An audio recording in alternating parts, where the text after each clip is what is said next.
Good evening. It's great to see everyone here this evening. I'd like to welcome all of you to our 2012-13 school year curriculum evening. To begin our evening, I'd like to invite Monsignor Hendricks, our pastor, to come forward to lead us in prayer, and he's going to make a few remarks. So, Monsignor.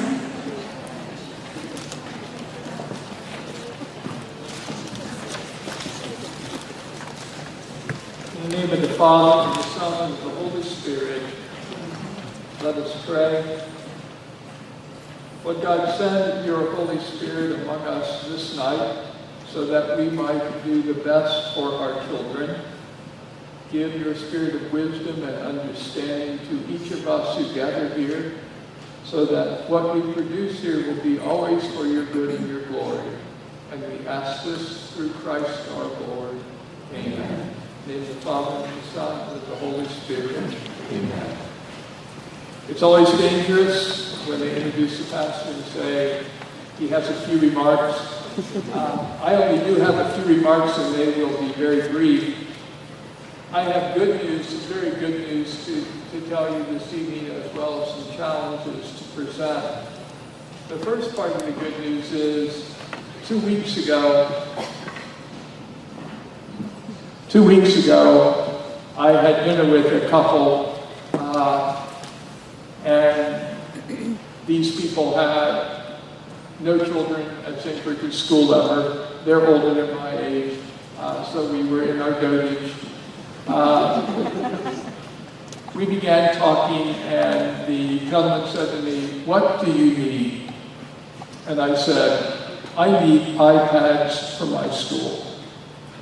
Yesterday, I received a check for $20,000 from him and instructed our principal to buy the 35 iPads with the cart so that we can continue on our progression to excellence. And Ms. O'Reilly, as you would suspect, had already had that all done. So we have now, I don't know how many. We'll have 70 iPads, 2 carts worth. We'll continue to populate that because, as you know, technology and learning in this environment, in our culture, and in education really go hand in hand. And so I'm very grateful to this family for their gift and their continuing gifts to St. Brigid of Kildare School. The second part of the good news is, if you were present at our 25th anniversary, as we're celebrating our Jubilee year this year for our 25 years as a parish, I did announce with Bishop Campbell present that I was launching a $50 million endowment campaign for our school. I've launched that. I am absolutely convinced that this is the way we must go here at St. Brigid to endow this school fully so that any child who wants to come to St. Brigid School and receive a Catholic education will be able to do so.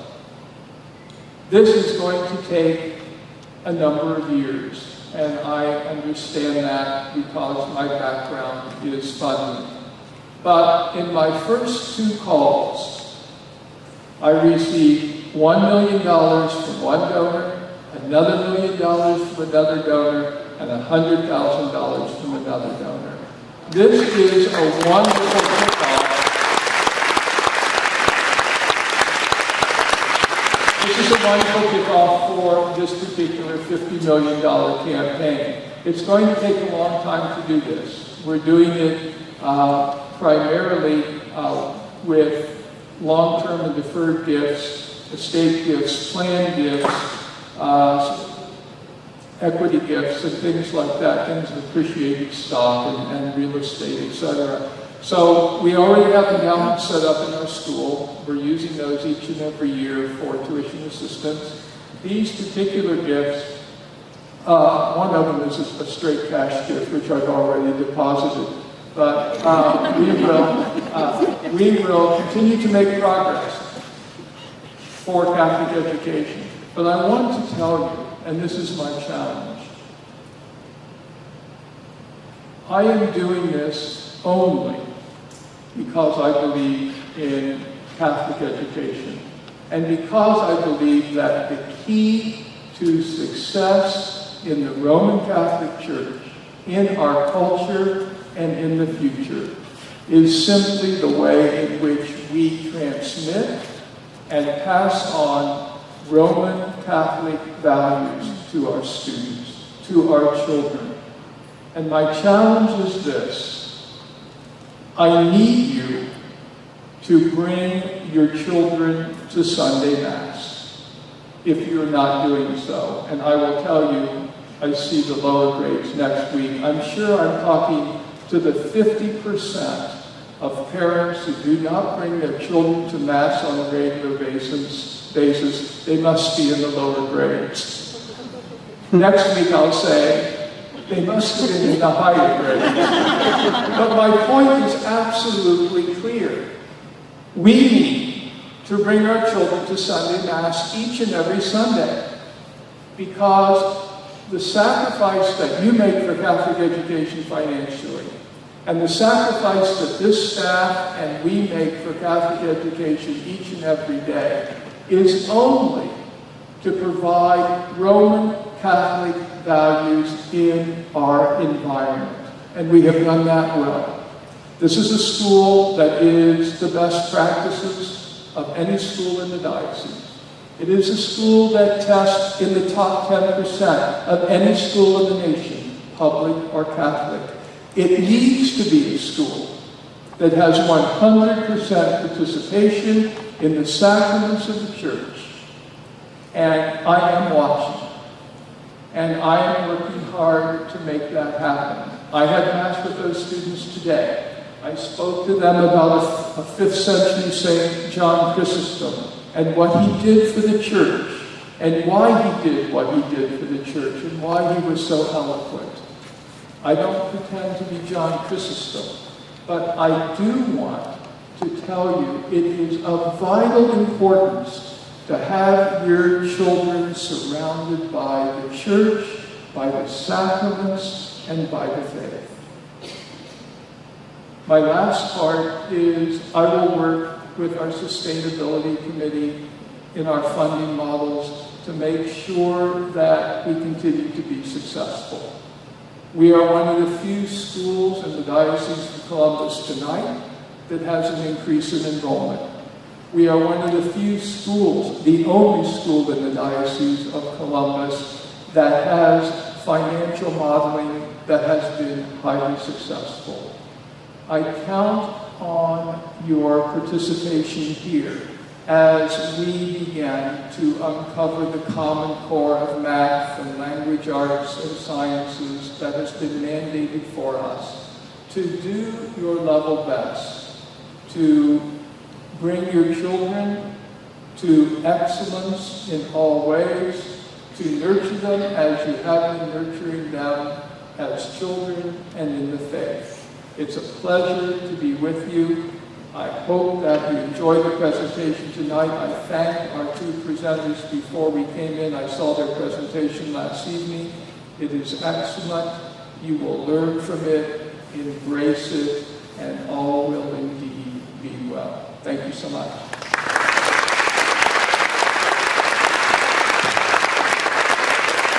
Before we proceed with the meeting, I'd like to introduce our faculty now. They're all present with us here this evening, the 5th through 8th grade faculty. And I'm very proud to introduce this amazing group of educators. You will not find a more caring, dedicated, and professional staff than the staff here at St. Brigid. So first of all, I'd like to introduce our assistant principal, Cindy Lombardo.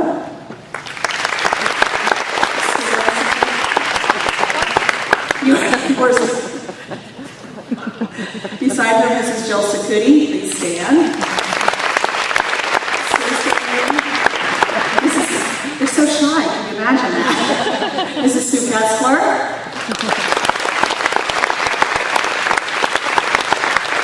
A wonderful new addition to our staff, Mrs. Emily Latham. Ms. Mary Partridge. Mrs. Jill Anya, our math specialist. Holly Saliba. Mary Beckwith.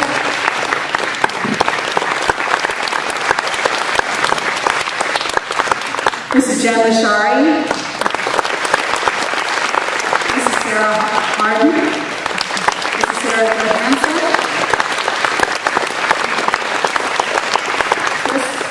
Mr. Mark Gazelle, no, Mrs. Janet O'Shea, sorry, only I was called, and Mr. Chris Mason. Round of applause for the best graduating class. And now sit down. Well, tonight we're gathered here to talk about change. And the slide here talks about change bearing gifts.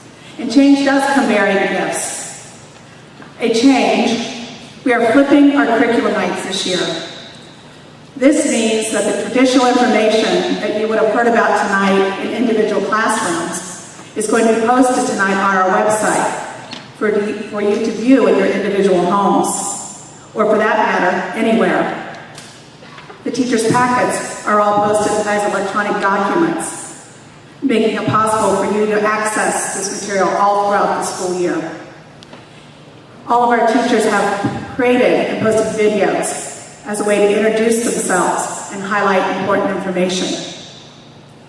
This change of format has given the teachers an opportunity to practice creating a 21st century blended learning environment.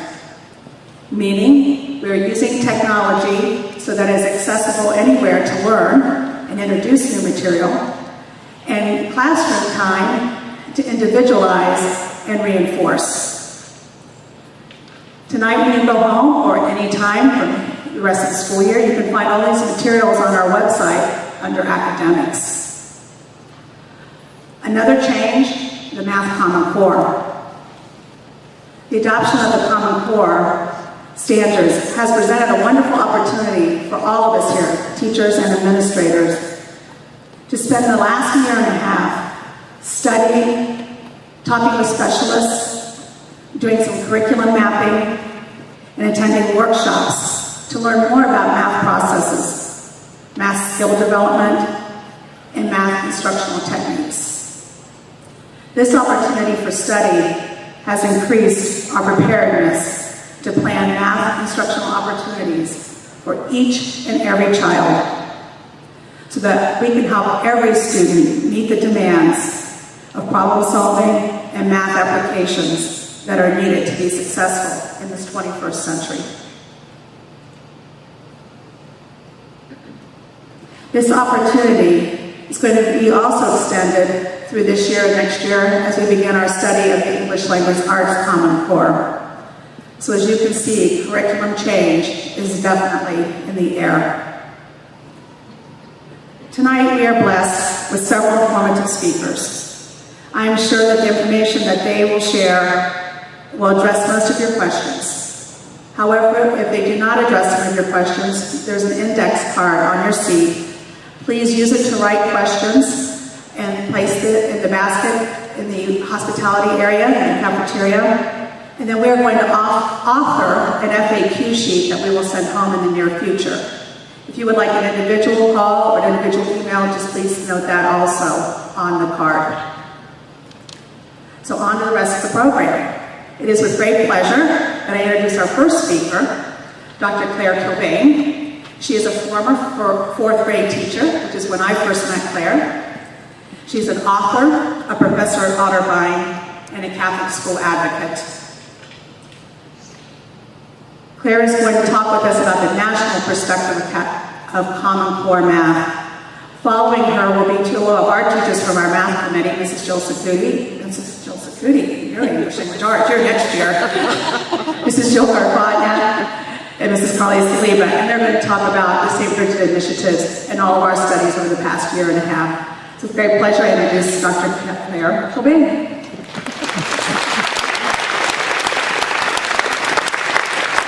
Thanks very much, Kathy, and welcome, everyone. Happy New Year.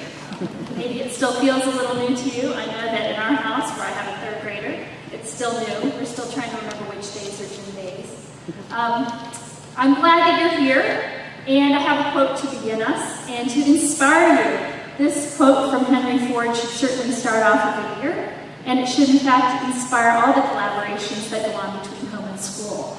Coming together is a beginning, keeping together is a process, working together is success.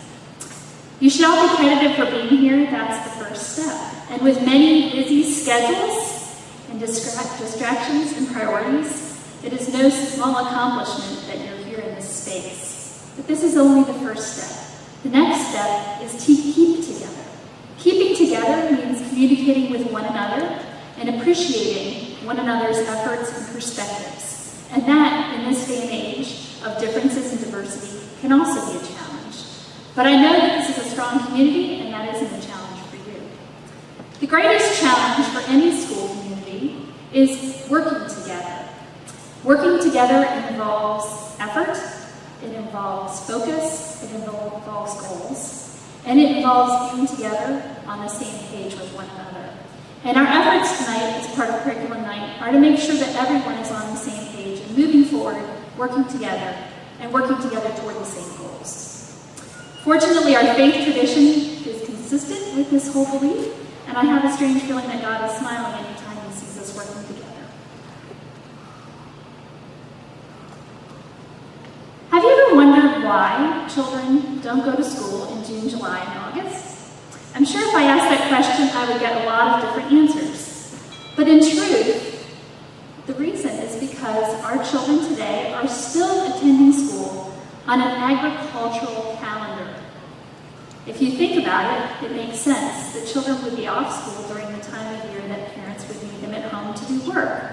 This is one of the remnants of the agricultural era. And during that time period, children attended school to learn the rudimentary skills they needed to be successful with literacy and numeracy. As the Industrial Revolution took over the agricultural one, the shift in children's education changed, and more children attended school, but the calendar stayed the same. It was carried on into the new era. And what happened at that time was massive numbers of immigrants were coming to the United States, and something called the Common School Movement began. And what that did was it modeled education to be very much like Henry Ford's factories. What happened was children attended schools and developed the skills that would enable them to take jobs in factories. Many of them worked in factories as adults, and some of them even worked in factories as children. It wasn't so very long ago that that was the reality of our society. But perhaps you realize, and maybe if you were watching the opening ceremony of the Olympics, you see that we've shifted from an agricultural society to an industrial one, and now we're in the information age. The information age requires education to shift and prepare children for a very different reality for their life and employment than the agricultural and the industrial eras of the past. Critics suggest that children today attend schools on a schedule designed for an agricultural era. They go to school in buildings that reflect an industrial one, and they have a curriculum that prepares them for neither the reality they face in any era, especially the one in which they are entering when they graduate. In response to critiques like that so many people in the world today see and hear, the curriculum in schools is beginning to shift, and it's beginning to shift in major ways. And tonight we'll be discussing some of those shifts. Whether you agree with this statement that schools are preparing children, or not preparing children for reality or not, I think we can all agree that successful schools are going to consider the future, and they're going to educate children for the future rather than the past. And just as an interesting FYI, that's a picture of me in the corner on my very first day of kindergarten.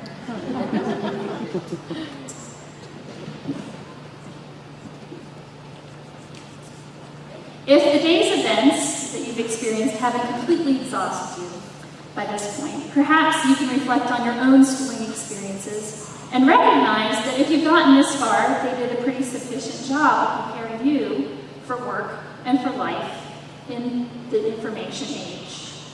What most of us learned in school gave us the basic skills that we needed to get a job, to raise a family, and to participate as citizens in democracy. From this, we can assume that the 3 R's that we learned in school, and I'm sure all of you recognize that the 3 R's are writing, and arithmetic. I think it maybe should be an exit requirement for schools for children to realize that they really aren't all starting with R. Right? So you were served well with reading, writing, and arithmetic, but you also probably were served even better with the fourth R, which is why you're here, which is religion. And most of us have been blessed with experiences in Catholic schools. And just to satisfy my own curiosity, how many of you attended Catholic schools yourselves? I think that's wonderful, and I hope that you've made sure to let the educators who taught you know how important your experiences in Catholic school have been in shaping not only what you've done in life, but who you've become. I think the number one measure of the success of a Catholic school is whether its graduates choose to send their own children to Catholic school, because we know some of the sacrifices involved in that. But we need to realize, as we think about our own children, that our children today will need the same things that we needed in our own experiences, and they probably will need that fourth R even more. The basic subjects are going to be the starting point for children in their jobs and in their work, and a basic faith foundation is important, but in an increasingly secular society, one that does not reflect the values that Christians and Catholics hold, and also living in an age of infinite choice, where not all choices are moral, nor are all choices easy. A solid faith foundation is not only going to be important to help your child succeed in this world, it will be essential for them to get into the next world, where life everlasting. And I think that if you haven't thanked yourself, and if your children haven't thanked you lately for choosing a Catholic school, you need to do that. There's no question that 4 R's are going to help children today, but there's been some important shifts and changes in the world that I want to simply highlight for you to help you understand that those things are no longer enough to succeed in this world. And so I would simply put up some important trends, most of which are already on your radar, but I'll point out a couple that you might not have thought about. We all know that the economy is becoming increasingly affected by countries around the globe. Your children today may not be working in Columbus when they finish their schooling. They may be living elsewhere, or they may be living here but communicating and working from here with people around the world. We also have had a tremendous expansion in the amount of information that's available in the world today that shifts our need to know, and means that we now need to know what to do with the information that we have available to us. We also see technological development, which is not only occurring, but is occurring faster than the pace of human change, and also in a sustained and rapid way.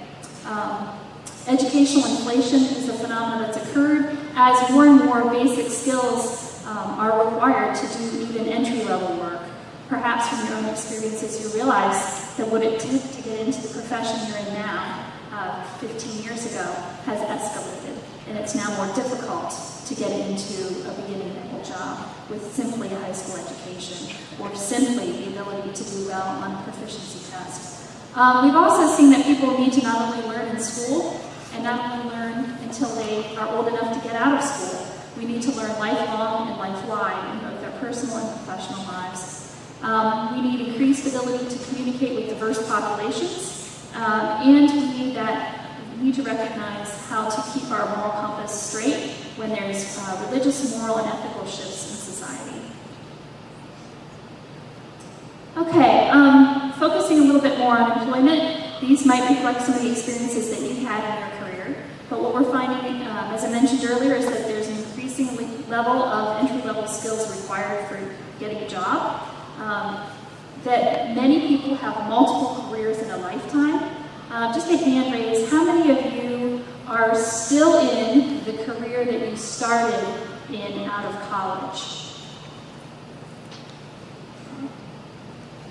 That will not be the case for your children. They will probably shift careers. At least they will shift jobs. Some statistics report that people will have up to 7 different careers, not just jobs. Interesting to consider. I guess the life lifespan is extending, but that is certainly a lot of shifting. We're also finding that whatever job a person holds, the expectations for their work change regularly. And that to be able to shift and meet the expectations that are changing, they need to be able to learn on the job. There's also higher level skills required for any work. If it's something that doesn't require uniquely human capabilities of thought, it's something we can get a computer or someone in another country to do less expensively. So I think that says that. Most people in the workplace are working in more autonomous manners. They will still need to be able to communicate with other people, but they are much more independent and self-regulated. And lastly, I mentioned already the global shift in the economy and the increasing interdependence of companies and work in more than one locale. Fortunately, there have been wonderful pioneers charting out new territories for supporting the preparedness of our children for their future. What I'm showing you here is a wonderful diagram put together by a group called the Partnership for 21st Century Learning. This group is a group of academics, business people, government leaders, and educators, and they have come together to name standards that have influenced the development of the Common Core standards. And these standards suggest that the foundational knowledge and skills children learn in the academic subject areas are just the starting point. They suggest, and those are the underlying piece of that rainbow there. It's the Common Core standards. And then around the outside, they put suggestions of the learning outcomes that will be required for children to succeed in the 21st century in both their work and personal lives. And they often call these things, the center things are called the 4 C's. And the 4 C's are communication, collaboration, creativity or creative thinking, and critical thinking. They also mention that children will need to have life and career skills for getting, finding, and moving up in their work, as well as information, media, and technology skills. On the bottom part of this diagram, there is an indication of some of the different supports children need for their learning that will enable them to be able to be successful in the 21st century.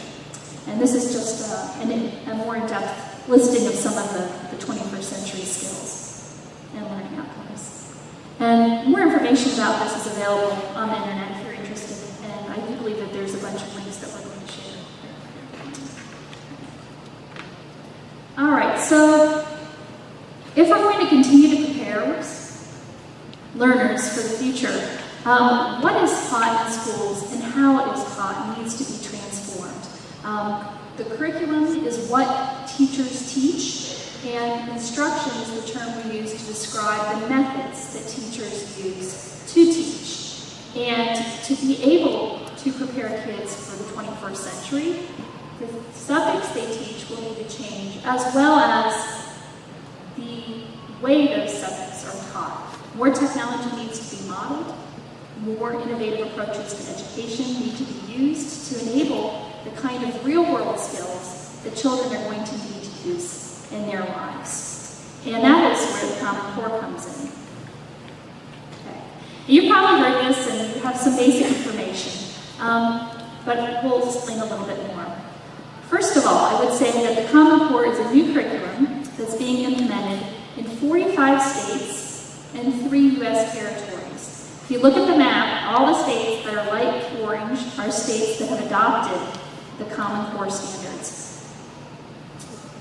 You need to realize that St. Brigid's is one of many schools across the country that are working to facilitate a change in the curriculum.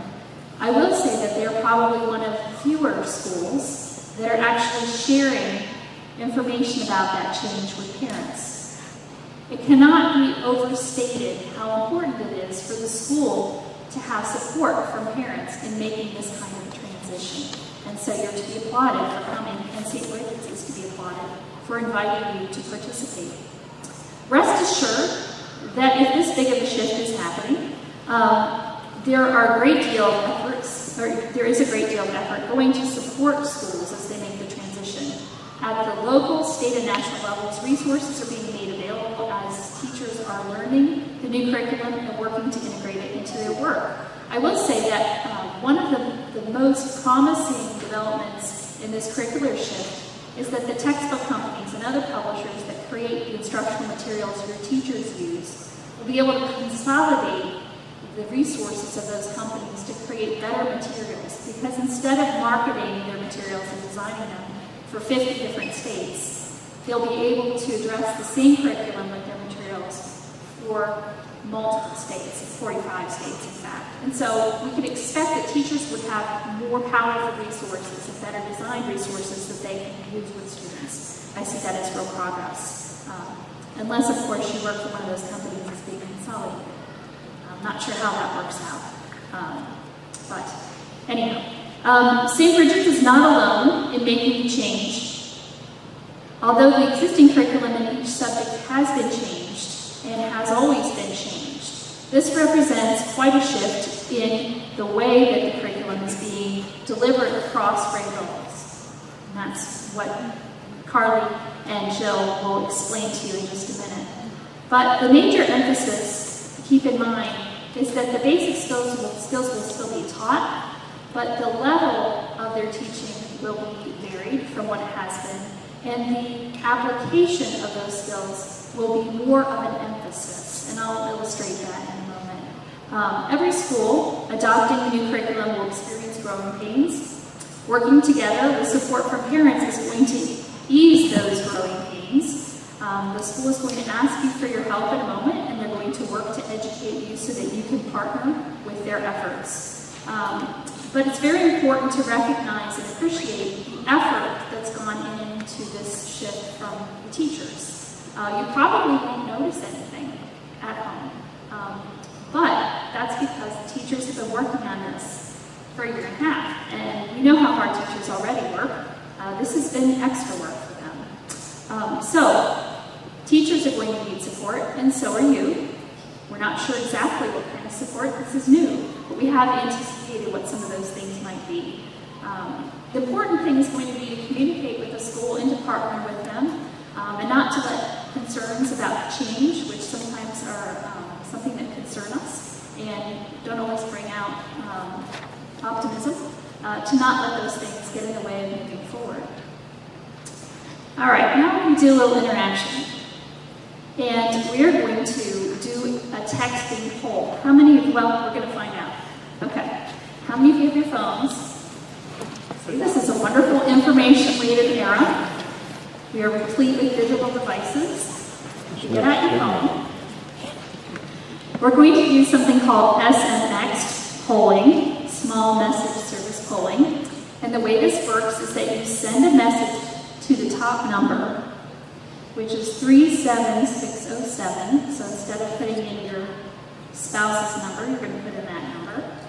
And then you're going to respond to my question. My question is, have you used your cell phone to participate in a poll before? If your answer is yes, you're going to put 485-110. And if you are having difficulty seeing, as I might if I were in your position, that is also on the back of the handout. All right, and then Mary is going to help us back there. Still back in here? Right? She's going to switch to the web server that we're loading this survey from. And if she clicks on the first item there, we should be able to see the results that come in for the first 40 people who text. Okay. It's a little different, isn't it, than when you went to curriculum night or when your parents went to curriculum night, huh?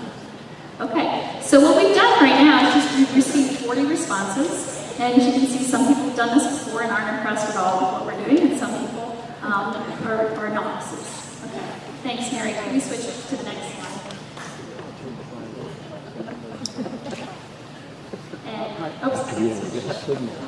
Okay, so what I want to do is emphasize some of the different skills that were important in the 20th century and the skills that were important that are now important in the 21st century.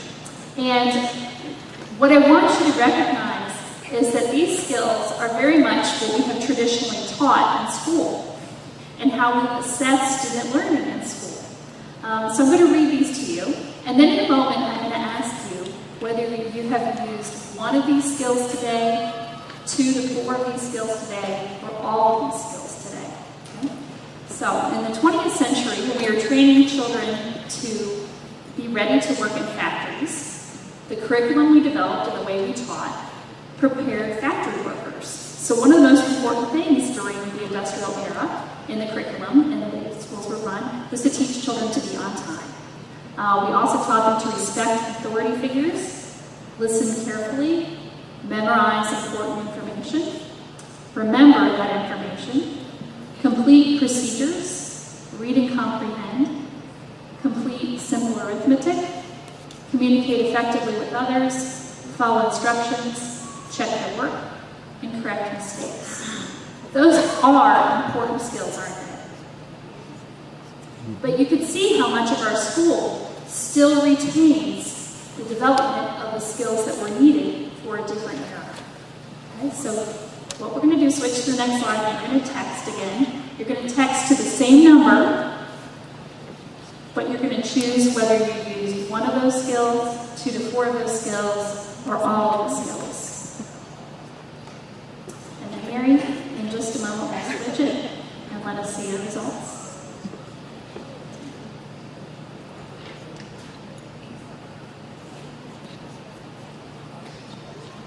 I think it's probably safe to switch.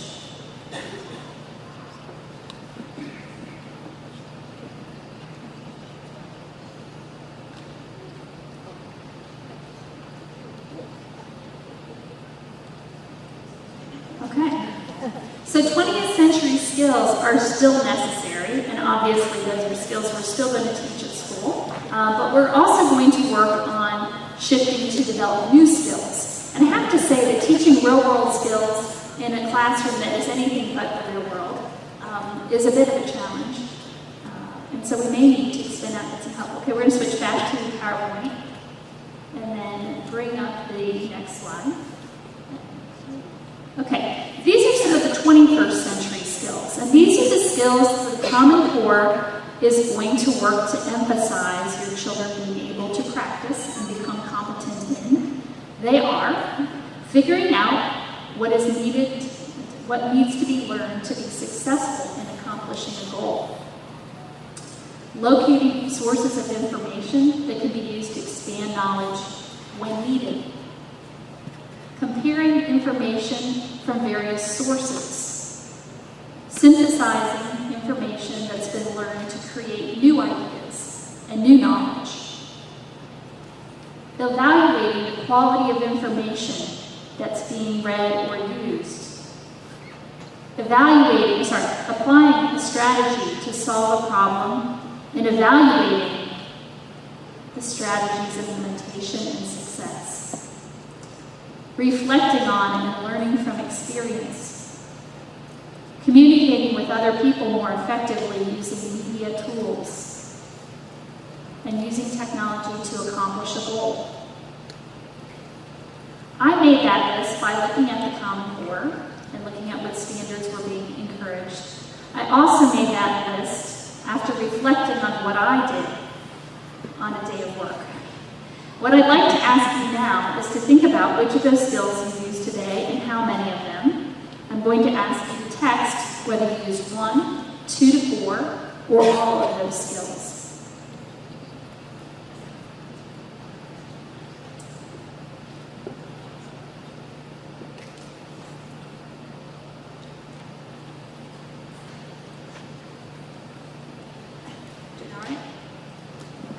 And then Mary, can you bring up our results?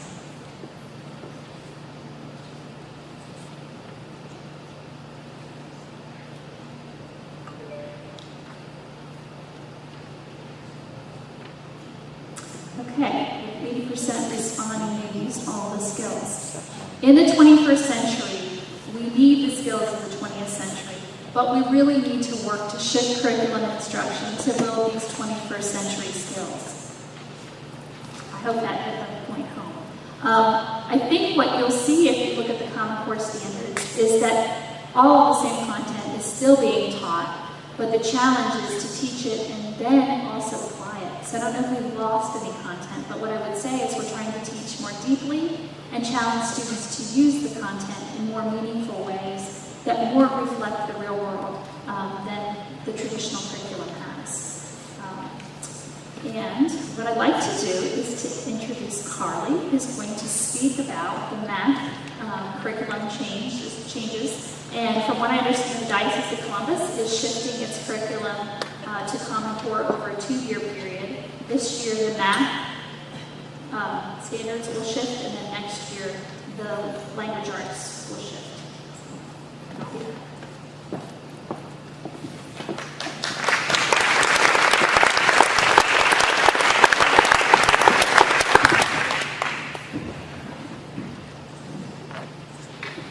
Thank you, Claire, for sharing the national perspective. Now we're going to share the changes that are occurring locally. The great part of Common Core is that it allows us to spend more time mastering the content and be able to apply each of the standards to real-world situations. Previously, we looked at the curriculum as captains of a battleship, covering as much ground as possible and barreling forward. However, now we can look at the curriculum as captains of submarines, able to delve deeper and have students make discoveries. Here's a glimpse of the former course of study for 6th grade. I want to draw your attention to the sheer number of standards that 6th graders are required to master. This is page 1 of 3.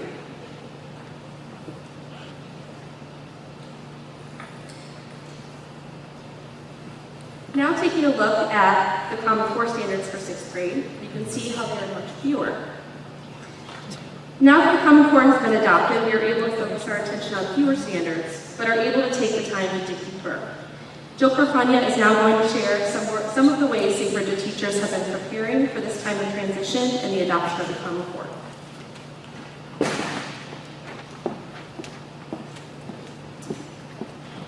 As Claire has already mentioned, we have been spending over a year, closer to a year and a half, getting ready for this. I remember sitting in Cindy's office in the fall of last year and saying, we know this is coming, we know a change is happening, and we need to start getting ready. We can't wait until the summer to do that. So, some of the things that we have been doing to prepare, what we really did was we started to look at the old standards and compare them to the new standards or the Common Core and try to see if there were any major gaps or holes that we felt needed to be filled. So, for example, I was working with some 3rd grade teachers today, and we found that they're working on place value, and some of the addition properties were coming up in place value, and they said, the kids were looking at me and it's like, what are these? And I said, well, you have to understand that the Common Core in 2nd grade is assuming that they've learned those, and so they're assuming that your 3rd graders know those, but maybe they weren't covered in the old curriculum. So those were the types of things that Cynthia and I spent some time doing, and we worked with St. Catherine's on looking and trying to find those holes so that, for example, the 3rd grade teachers would be ready to front load some of that information for those students. We have also been, we have a math team, and we've been working closely together, sharing resources and talking about the changes. We've been meeting with, we have met with some of the other area feeder schools in Watterson to discuss the implementation and things that people across the diocese are doing. We have also worked with a professor at OSU to work on curriculum mapping, and we have been, many of our teachers, as Kathy mentioned, have been attending workshops to prepare.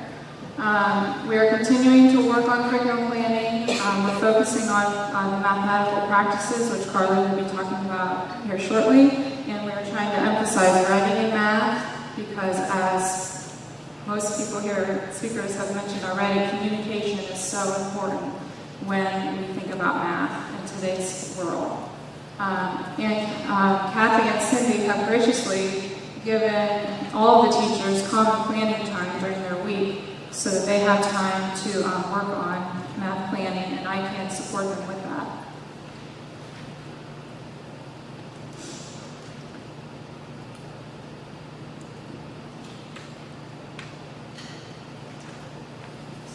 here are some of the things that are going to be remaining the same and some of the major changes that we're going to see. Things to remain the same are, obviously, we're trying to prepare our kids for college and the real world, and we are trying to create instruction that meets students' needs, and that's all at a variety of levels. And we are also continuing to differentiate within our classrooms. As Carly showed you, things that are changing, we have fewer and clearer standards, and we are implementing fully the Common Core in grades K through 8 here. And we are preparing for the new state assessments that will begin in 2014. Carly is now going to discuss the mathematical practices that I had just mentioned. Here's a list of the standards for mathematical practices. These describe varieties of expertise that we are seeking to develop in our students.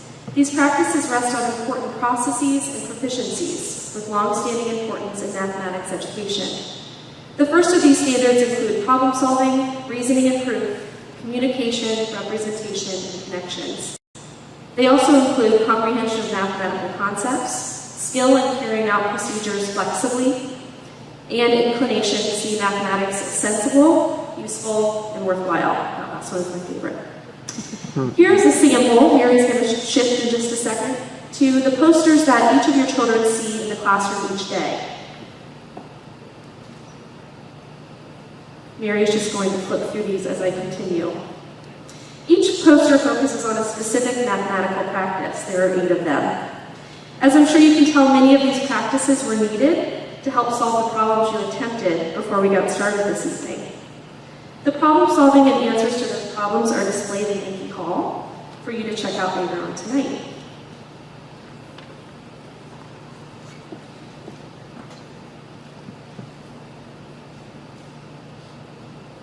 Jill is going to speak about the changes that are occurring in our lower grades.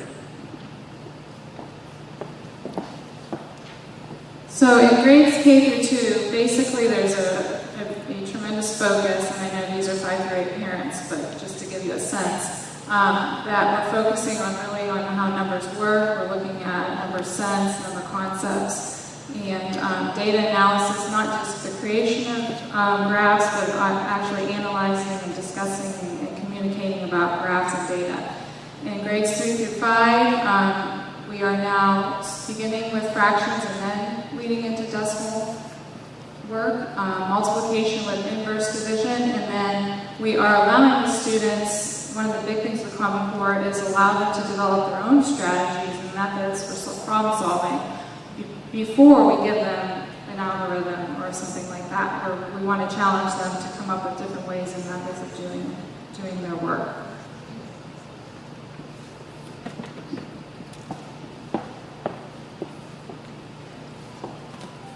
As you can see, the middle grades are deepening material as the year progresses. As you saw on the previous slide, I'm not sure if you caught it, but 6th graders are being introduced to statistics, which I think they should. And we have a slide coming up that I hope you enjoy that Claire is going to speak of. I owe you some fun because a lot of what I said was a little dry earlier. So for a moment, I would like you to imagine yourself as a middle schooler. Maybe that's heroic for some of you, but maybe not all. Miss O'Reilly was participating with us when we were working on this activity. And as you imagine yourself as a middle schooler, I want you to think about what challenged you at school, especially in math class.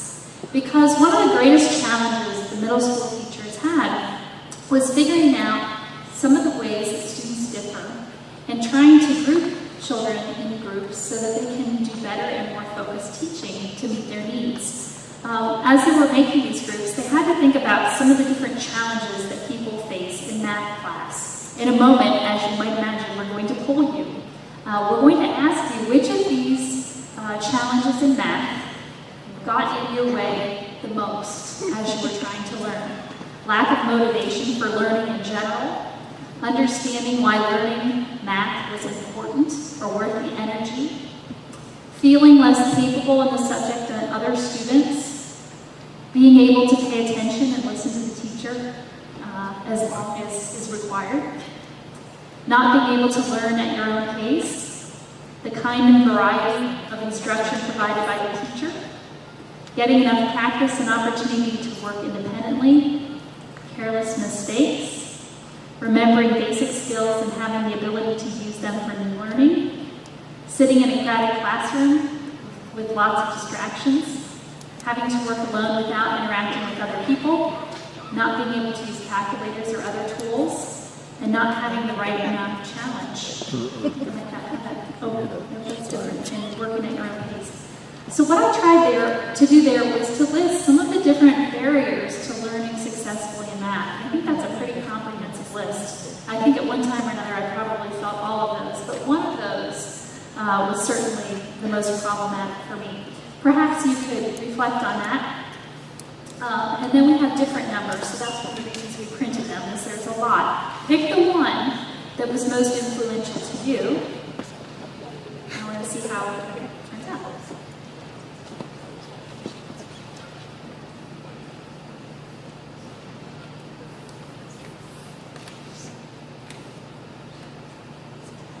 Is it safe to switch?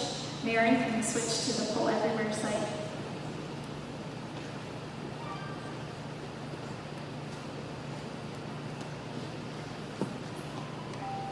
That's the one. And it's only recording the first 40 responses.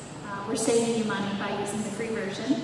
But what you can see here is that there is a wide variety of responses. And the point we're trying to make is that in a classroom of 35 children, they all have special needs. And those needs might shift. As a teacher of 35 children, you cannot create 35 individual lessons. What you have to do is look at some of the challenges and try to group students so that you can focus on meeting those challenges more effectively.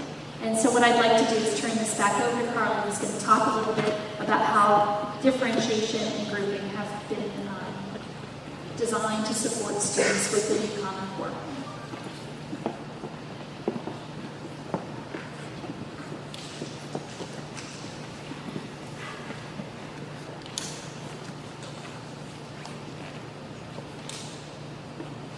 Differentiation in the classroom allows for each individual student to have opportunity for growth. We have to make sure students are aware of where they are going or the goal, checking in during that journey to share the learning that is taking place, and adjusting teaching as needed to ensure each child arrives at their destination. One way that students are provided with differentiation is with the way students are grouped this year in math. Grouping students allows for a focus around shared needs, experiencing more specialized instruction, and moving at a pace that is appropriate for them. Regardless of the way students are grouped, other forms of differentiation still occur, and students will always have opportunity for growth. Students this year were grouped on their readiness for learning. Some of these factors include math maturity, their school habits, motivation to learn, foundational skills and knowledge, and cognitive processing. Last, it is important that our students know they are being prepared for high school and real-world experiences. Next, Jill is going to address some of the other changes that are occurring.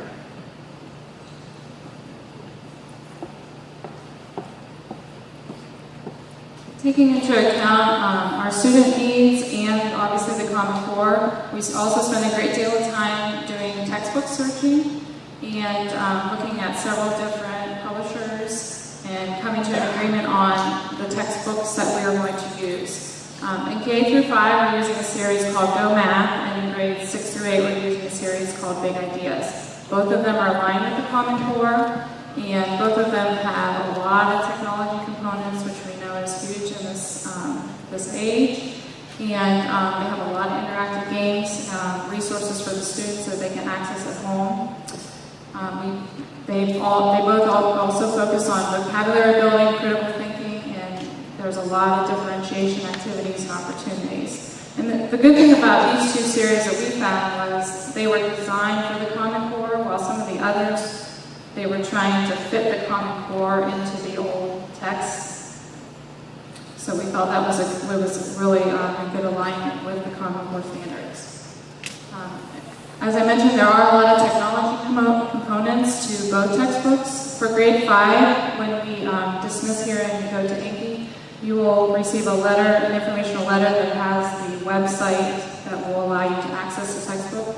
You can access things such as the actual text, the student practice book. There are animated math models, which are really cool. They walk you through like a lesson, let you practice, take a quiz, mega math.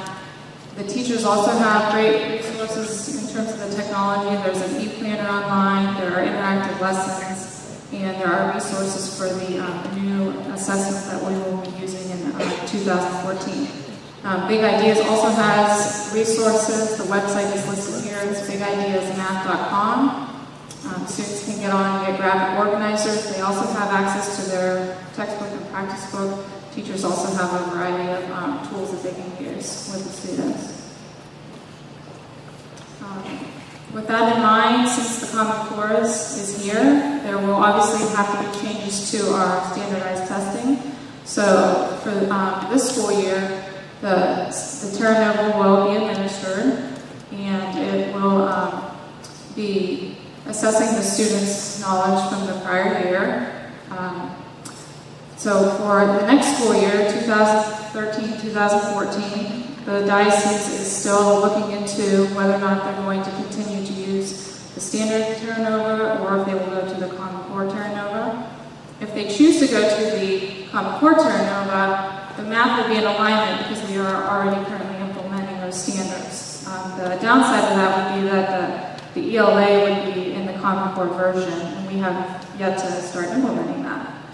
If we wait until 2014 and 15 to begin with the Common Core turnover, then we would have already begun the implementation of the language arts piece as well. So that is still in the works, and during this time of transition, we may have to expect some scores to be affected and adjustments in our thinking of the interpretation of scores. The test that's going to replace the OGT is called the PARC, and that stands for Partnership for Assessment of Readiness of College and Careers. So this test is going to align with the Common Core, and it's going to have some technology components in it, real-world problems, application problems. So this again will replace the OGT, so your children will be taking this assessment.